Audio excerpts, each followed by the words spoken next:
The manager was as good as his word, Skarloey continued. I came home from the works with 6 wheels and a cab. A cab is the latest thing for engines, he told me.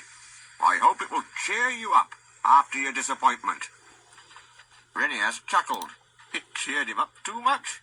And those silly coaches made him worse. Such a handsome engine, they tittered.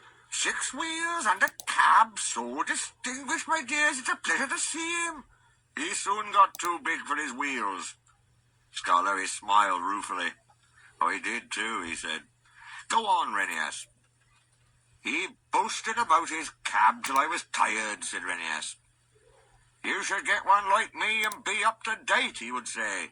No, thank you. You look like a snail with that house on your back. You don't go much faster either.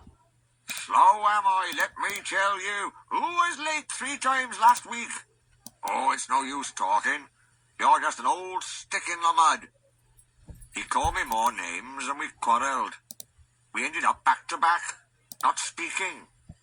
It went on for days and days. One dark Monday morning, Skarloey had to take the workman's train to the quarry. It had rained for 3 days. You always pick on me for wet days, he complained. You, said Mr. Bobby. I've got a cab to keep us dry. Come on. Skarloey slipped and snorted on the damp rails. He began to wonder if cabs were worth it. An hour later, I was warming up when Skarloey's guard came coasting down in an empty truck. He stopped by our shed. There's a landslide beyond the tunnel, he said. Skarloey's run into it. He's stuck. Show a wheel, Rheneas. Look lively. I'm sorry, Mr. Peter, sir, but that Skarloey's too swanky. He says I'm a stick in the mud. He can jolly well stick in the mud himself. It serves him right. Pat went on my driver. There's poor Mr. Bobby and the quarrymen. Does it serve them right too? The guard says the mud's like treacle. Oh dear, I said. That will never do. We must save them before they get sucked in. And off we puffed with 2 trucks and some workmen. Things weren't too bad after all. The men had partly cleared the line and had levered Skarloey back. He was hissing and grumbling dreadfully, but we didn't listen to him. We cleared the rest of the line and I pushed Skarloey out of the way before taking the quarrymen to work. Mr. Bobby cleaned and oiled his wheels in motion, so when I returned with the coaches, I could help him back to the shed.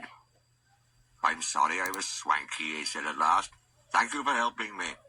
Not at all, I said. I was still cross. Then Skarloey began to laugh. I'm no stick in the mud after all, he gurgled helplessly. Not you. I laughed too. I couldn't help it. He looked so funny. We were laughing when the cleaners came. We were still laughing when they left. Poor engines, they said, tapping their foreheads. But we weren't mad. We'd learnt sense, and we've been firm friends ever since. It was nearly dark. The listeners stirred and stretched. Thank you, Skarloey and Rheneas, they said. Now you've told us about the old days, we can give you both a splendid birthday next week.